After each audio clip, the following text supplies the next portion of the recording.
So, to continue with the video, we're going to look into what happened when messages is passed from one brain cell to the other. When we have a thinking, and that thinking message, that thinking process is passed from one brain cell to the other. So what happens when you have these thoughts that generate impulses, message, electrical message. And these messages are sent to our brain cells down at one fiber towards these synapses, these junctions. It travels down the nerve fibers at a bit like electrical mechanism or electrical wave. These messages arrive at this junction, and at the end of these nerve junctions, when these messages arrive, they trigger a chemical transmitter to release from what we call vesicles in the nerve ending. So we have these gaps, this junction between two nerves called synapses. In between these synapses, we have vesicles. They are like a small bubble of chemicals packed in there, ready to be activated to release what is called chemical transmitters. Some people call it neuron transmitters. Now, at this point in time, I'm gonna summarize that bit and I'm gonna close this video. Neuron transmitters, it's important to know them. There are quite a lot of them, but the major ones are your serotonin, your dopamine, glutamate, GBA, etc., etc. There's quite a lot of them. But to give you an idea, what happened is that when these neurotransmitters fall into this gap, this junction, they connect these brain cells together to activate the other part of the brain to make things happen.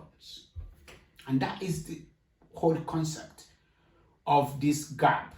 Is making messages pass from one end to the other end, so the other end can activate to send that message to the brain to get effect.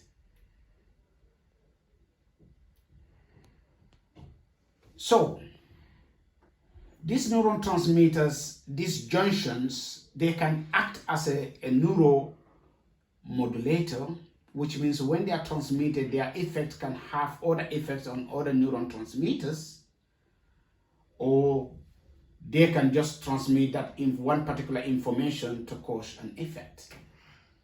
I don't want to go too much into neurobiology. I just want to have that basic knowledge that something that we call neurotransmitters, they enhance communication between neurons. And that's about it, because it's important to understand these neuron transmitters, because the level of those neuron transmitters depends on, sometimes have massive dependency on how we think about things and how we see things, that trigger how much we have in our body system, that affect our brain. So when these transmitters travel across this gap, these synapses, to the next fiber, to the next brain cells, these transmitters hit a receptor. A receptor is like a key and a padlock system. If you put a key in a padlock to open the door, so these receptors allow these neuron transmitters to get into this padlock, this keyhole as a padlock, and then open the door. When they open the door, that effect will cause a chemical or biochemical reaction. Now, chemicals that does this, the endogenous chemical that does this, such as if adrenaline is pumped into your body, adrenaline is automatically adrenaline is hormone, but in its chemical form, it is changed into neuroepinephrine, epinephrine or norepinephrine, and they have effects on the brain. So the amount of endorphin, I don't want to go deeper into that, but if you have a stressful thought process, it increases these neurotransmitters in your head and can cause problem. But we will get into that. But for this basic neurobiology, we understand synapses, we understand the fibers, now we understand the neurotransmitters, and we understand receptors. So receptors are there like key and a padlock. The key will go in, open the door, and then things happens. Sometimes we have receptors that will have a padlock, but the key will not turn to open the door. So in these terminologies, there are two things they use called agonist and antagonist. So chemicals, but we'll come to that. Those are chemicals, say for example, certain medication that you can give, they act as an agonist, and certain medication that you can give can act as an antagonist.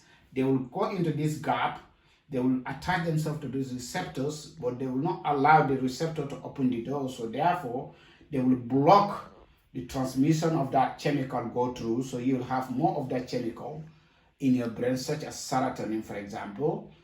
And then as a result of that, it can cause changes in your biology. But we will get into that.